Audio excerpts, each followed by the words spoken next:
Sementara itu hingga saat ini 317 jemaah umroh asal Indonesia tiba di Arab Saudi Minggu malam waktu setempat dan masih menjalani karantina. Mereka akan menjalani karantina selama 3 hari sebelum bisa beribadah umroh.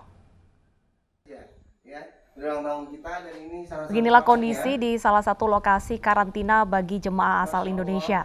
Mereka harus menjalani karantina selama 3 hari sejak tiba di Mekah pada Minggu malam. Hal ini sesuai dengan protokol kesehatan yang diberlakukan oleh pemerintah Arab Saudi. Setelah masa karantina usai, jemaah baru bisa melanjutkan proses administrasi dan menunaikan umroh. Dan selama karantina, semua keperluan jemaah ditanggung pemerintah Indonesia dan pemerintah Arab Saudi. Total ada 317 jemaah asal Indonesia yang tiba di Arab Saudi.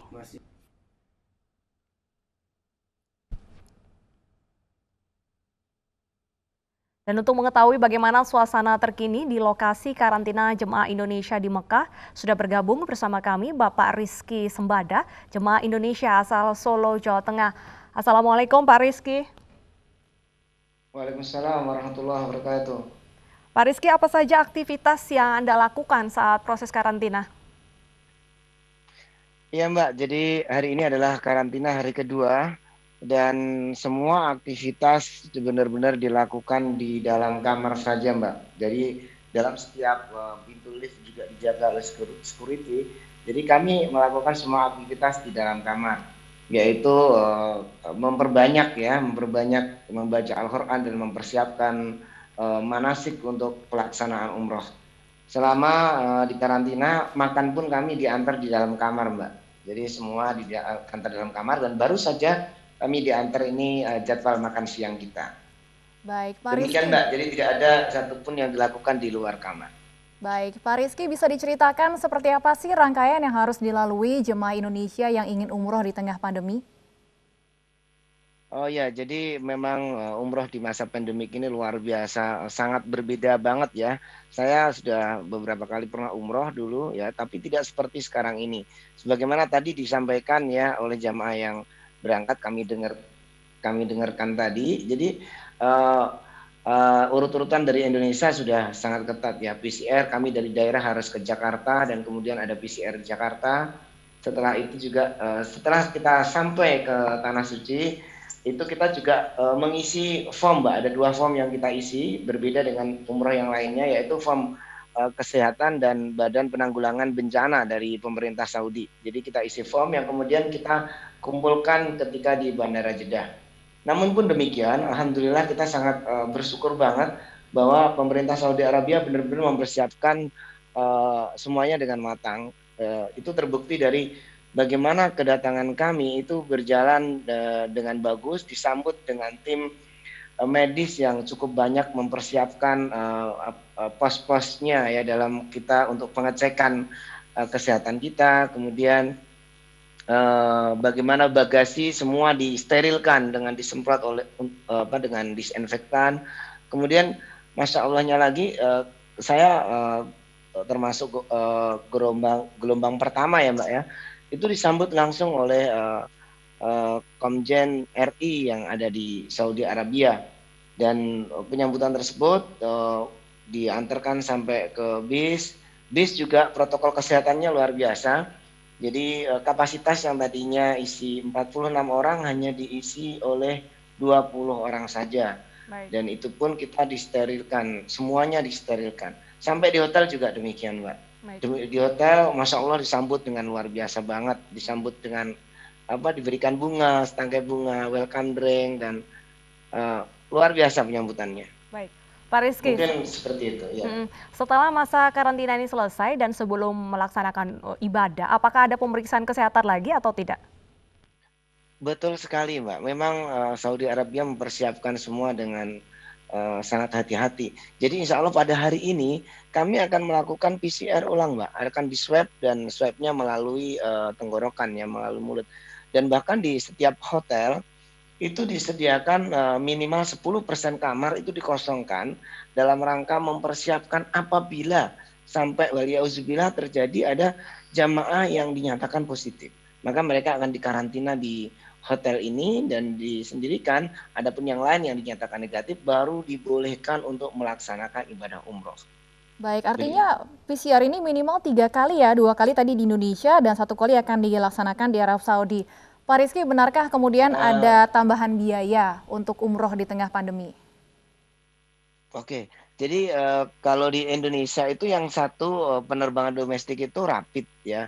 PCR 2 kali di Indonesia itu hanya berlaku kepada jamaah yang tertunda karena PCR itu hanya berlaku 72 jam sampai ke Saudi. Adapun yang di Saudi memang ini sudah sebagai protokolnya negara Saudi. Kalau tentang tambahan biaya memang benar. Jadi minimal ada 20 sampai 30% tambahan biaya. Dan kebetulan kami juga mendapat informasi bahwa hari ini sudah pemerintah Indonesia dalam hal ini Kemenak juga sudah membuat regulasi harga baru di era new normal, era umroh di masa pandemik.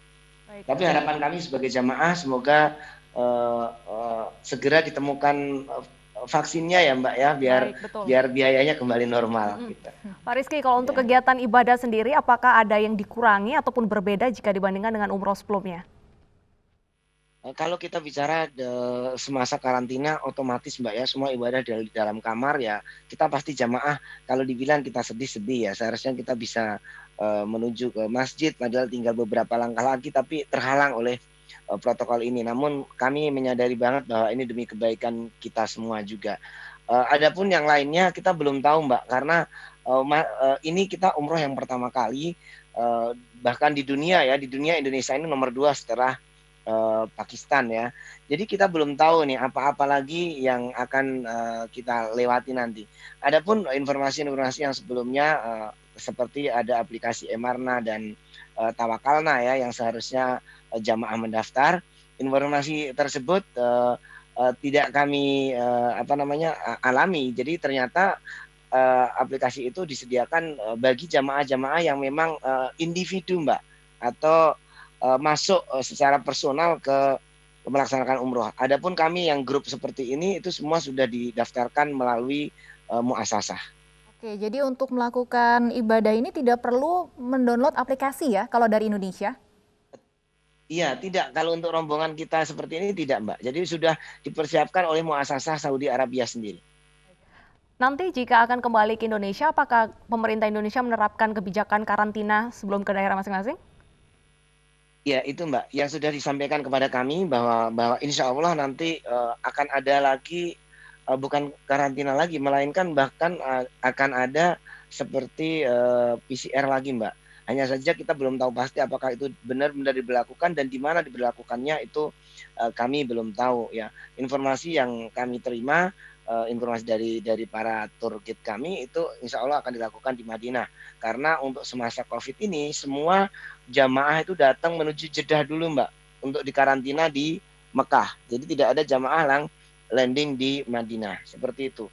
Adapun di mana kita akan dirapit lagi, kemudian bagaimana jamaah yang waliauzubillah seandainya betul-betul terdeteksi positif COVID terus dikarantina di mana, kami belum diberitahu informasi tersebut. Demikian.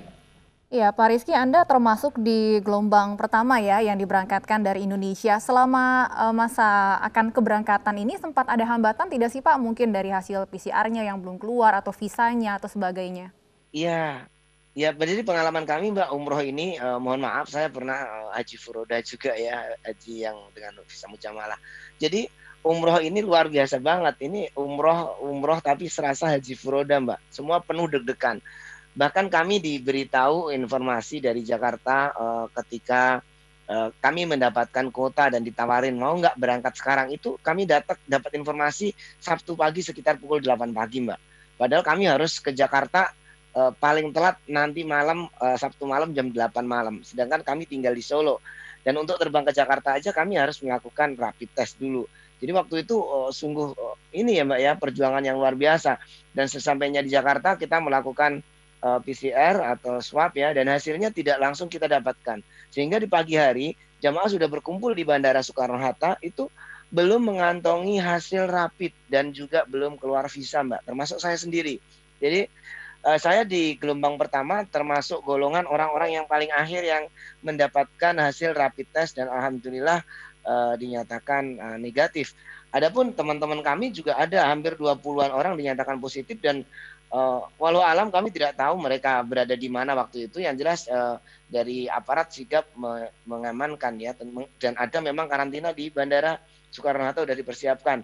Dan di antara yang lainnya ada hampir 70 sampai 80 yang diberangkatkan hari ini, mereka karena telat keluar hasil PCR, sedangkan pesawat sudah delay menunggu 2 jam dan memutuskan untuk berangkat. Begitu. Jadi memang perjuangan yang sangat luar biasa ini, Mbak. Baik, Pak Rizky, apakah benar ada informasi jika hasil PCR belum keluar ataupun positif, maka biaya ini hangus?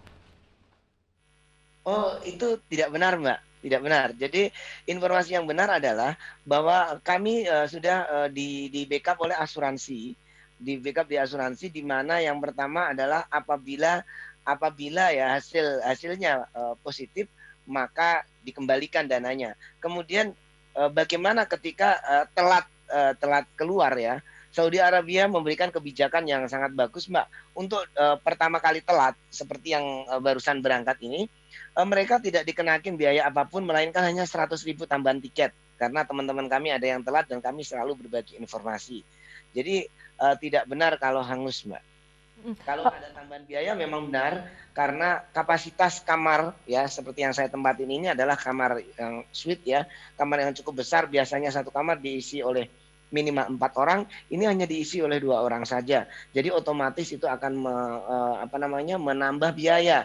Dan tadinya kita ketika umroh itu tidak ada karantina, kemudian sekarang mewajibkan ada karantina 3 hari ya, itu membuat tambahan biaya. Dan tadi saya dengar bahwa ini di backup oleh pemerintah Indonesia. Mohon maaf sekali, itu tidak benar. Jadi memang ini dibebankan kepada jamaah, Mbak, gitu. Jadi dibebankan kepada jamaah untuk menanggung biaya-biaya tersebut. Baik, terima kasih Pak Rizky Sembada sudah berbincang bersama kami di Aini Sore. Semoga sehat selalu dan beribadah dengan lancar.